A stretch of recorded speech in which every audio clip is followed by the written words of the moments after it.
Morning, Ange. Morning, mate. If I can start with asking if there's an update regarding Callum's injury. No, he's going to see a specialist this morning, so we'll get some more information hopefully during the day today. Okay, but there's no early indications yet, 'cause I know you said it looked like a bad one the other night. You're just waiting for the specialists. Yeah. Look, I mean, it's obviously not just a short term one, so but the extent of it, we'll have to wait and see. Again, I'll wait until we get some accurate information and sort of go from there.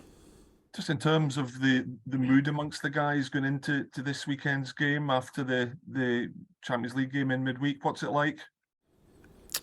Yeah, well, I mean, we obviously got home early hours of the morning, so the boys had a day off yesterday, and sort of went through their recovery process. So we'll have a meeting this morning, but I don't expect the mood to be any different to any other day. We'll do our review and sort of prepare for another tough game tomorrow, and make sure that we're ready for to sort of play our football. So I wouldn't expect too much change in sort of the mood around the place.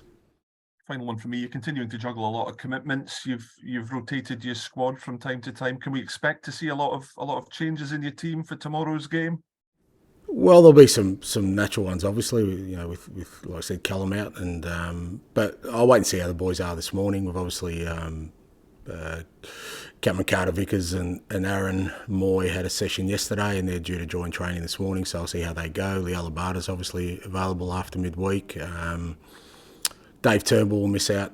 He's got some tonsillitis, so we're hoping that by Tuesday, hopefully that's cleared up, but we'll wait and see. So I'll just see how the boys sort of pulled up from the game, and but we'll make at least 2 or 3 changes because we know it's going to be a challenging game tomorrow, and we need to freshen up the team. We've got some guys who've been training well, and sort of we'll put them in the team and give them an opportunity, and like I said, I'll assess it from there. Andrew, you were talking there about Callum. Obviously, he would miss out anyway this weekend, but how, he's obviously a huge mainstay in your squad and huge leadership skills. Is it a chance really for others to step up and show that now? Yeah, look, I mean, there's always different challenges, and there's a reason Callum was the captain, not just his playing ability. He's a fantastic player and a big contributor to the way we play our football, and also as you said, he's influential on and off the field. So you can't just replace him, with one person overnight. That just doesn't happen. So it's about now other people sort of filling in the breach. We missed him for a few games last year as well, and it's just stuff we have to cope with. Disappointed for Callum more than anything else, because again, he's very influential in the group, and he wants to be involved all the time, and his performances have been super, but we just have to deal with what's ahead of us. You spoke the other night about negative mindset. Is that something you've had a discussion with the players about, and how can you change that? Yeah, look, we discussed after the game, and we'll do our review today and just show them the solutions that exist, and it's just something that, again, they've just got to live through that experience at that level. That we have to stick to our principles and make sure that the basic fundamentals of our game are always there, and they're all based around being really aggressive and positive in our approach. And but again, it's easy to talk about, but you have to go through those experiences, and the next bit about going through an experience like that is learning from it and growing from it. And my role within that is to show the guys the tools that exist with themselves and within the football we play to do that. Thanks, Sheila. Alison? And obviously you've talked about the step up in the Champions League, but how are the guys finding it going between that massive step up in the Champions League in midweek to then back to the Scottish Premiership at the weekend, where of course you won the title last season, and it's a very different style than you have to play in the Champions League? Yeah, look, we kind of understand that, but I think we've been pretty good at sort of making sure that our game doesn't really change. Obviously the challenge is a little bit different, as you said, obviously the different styles you play, but for the most part, I think the kind of security we have is that our football fundamentals don't change irrespective of what competition we play. I think if you chopped and changed sort of if our approach was different in one competition and different in another, then there's always sort of a little bit of uncertainty. Will the guys switch, in the way we want to play? But our approach is consistent, so I think that helps when you're in different competitions. That you don't need to really shift your mentality to any extent. Just stick to the basic principles, and that's what we'll need to do tomorrow. And in terms of Callum, I know you've spoken about his injury, but he's not a player that is out very often. So how is he in himself when he's a player that's used to playing every single game week in, week out? Yeah, well, again, it's like I said, he kind of missed a few games last year with the cheekbone, and the one thing about Callum is whatever timeline they'll give him, he'll try and come back earlier. That's what happened last year with the fracture. He got the mask on and played. So he's been around long enough to know that this is part of being a professional footballer. You're not always going to play the 70 games a year. Sometimes injuries will happen. He was just a bit unlucky the other night with the injury the way it happened. So he's a professional on and off the field, and he'll tackle his rehab as determined as anyone. And as I said, whatever timeline he's given, he'll do his utmost to get back sooner. Gabriel. Hi Ange, just looking ahead to the game, 12:30 early kickoff on Saturday, having played late on Wednesday night. Is there any added difficulty being the early game, or do you just see it as part of the calendar and have to get on with it? No, it does make it more challenging because obviously, hours of recovery are important. We didn't get in till 2 a.m. Thursday morning, so you're talking about a 48-hour sort of turnaround then to get guys ready for a game of football. So every hour counts. But again, it's where we're at, and it's what we've got to deal with, and that's why we'll probably make some changes to the team to make sure that we have the right energy levels and intensity that we're going to need. And you've got a really good record against St Johnston. I think you won all your games against them last season. What are you expecting this time? And they've been a bit reinvigorated in recent. Yeah, it'll be a tough game. I think every game in Premiership is that, especially away from home. You kind of know the challenges that exist. They obviously played midweek and had a disappointing result. So at home they'll want to make sure they make amends for that. So like I said, we know it's going to be a tough game, like all away games are in the Premiership. And again, it's just about us making sure that we start the game well and start with the right intensity and tempo. Anthony. Hi, Ange. Just wondering how Carl Starfelt's coming along and when you would expect to see him back. I said last week, mate, it's at least a couple of weeks, so nothing's changed there. And Cameron, he trained yesterday. You optimistic he'll be available for tomorrow? Well, like I said, mate, we're training today, so I'll let you know. My ability to look into the future is fairly limited, so I'll wait till he trains and then we'll make a decision. Hi, Ange. Do you feel yourself, looking at the games in the last month or so, that the intensity has dropped off slightly, both in mainly in domestic games?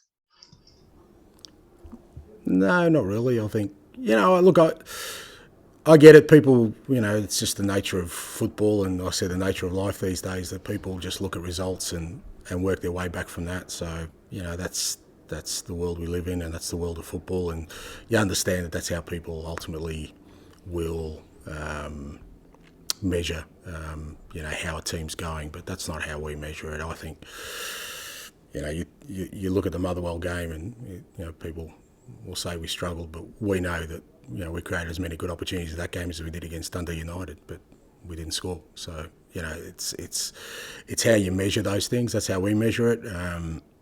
My thing is always about progress. I think if people put a pin in the calendar date today and just go back 12 months, I reckon we were 4th or 5th in the league. If you had said at that time, you're going to be playing Champions League football and you're going to be, trying to perform against the best in the world, I think people would say you made pretty decent progress. So, yeah, for me, that's always the key. Are we making progress as a football team? We are.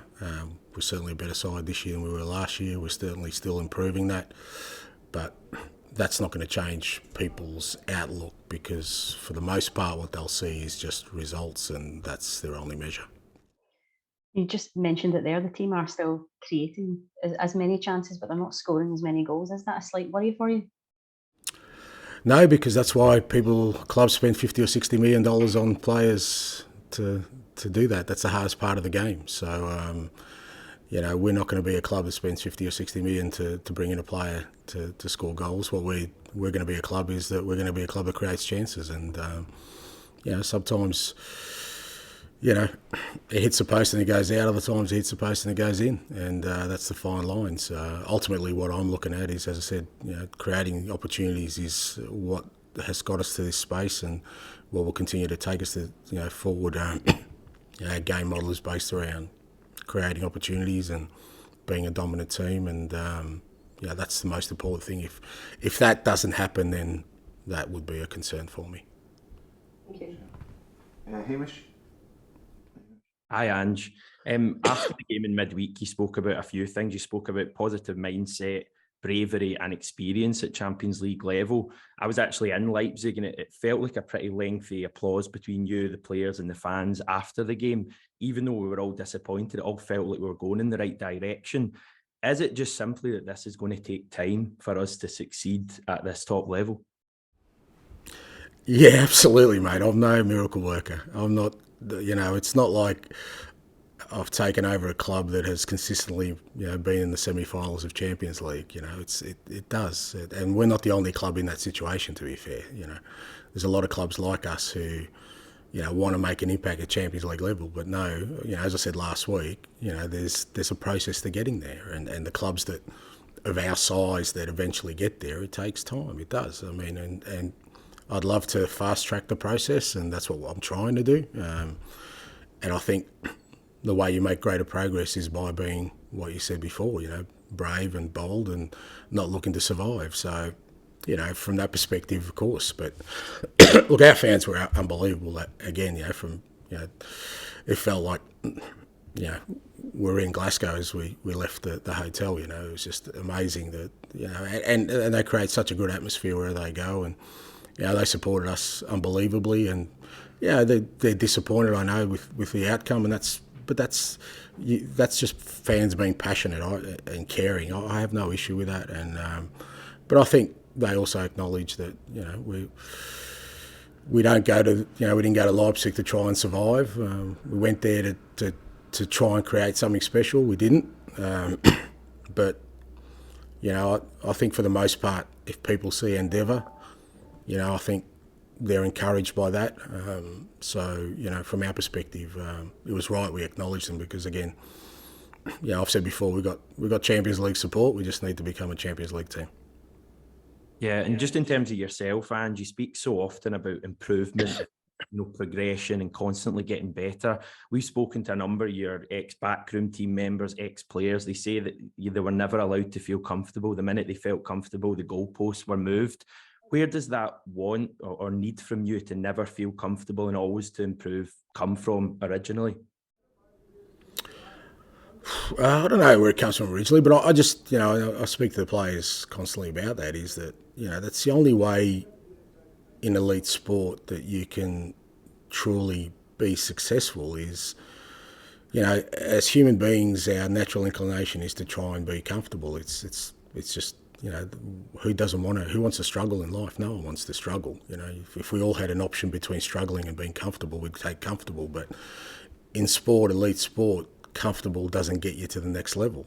Comfortable keeps you in the same place. So, you need to be uncomfortable, and you need to push yourself, and you need to make mistakes, and you need to, test yourself at every moment. And that's where improvement comes from. We're prepared, as long as you're prepared to embrace that and want that. And it's not for everybody. And I've been really fortunate and blessed to live a life where I'm kind of doing what I love, and I never want to take that for granted and feel comfortable. So I want to see what other possibilities exist, and to do that, like I said, you've got to be brave in your outlook and courageous, and that's why I keep telling the players. And we've got to be that as a club as well. You know, if we want to get to the next level, we're not going to do it by, you know, feeling like we want to be secure at any point, whether that's at domestic level or at, you know, Champions League level, where we're seeking some sort of security and comfort that, oh, you know,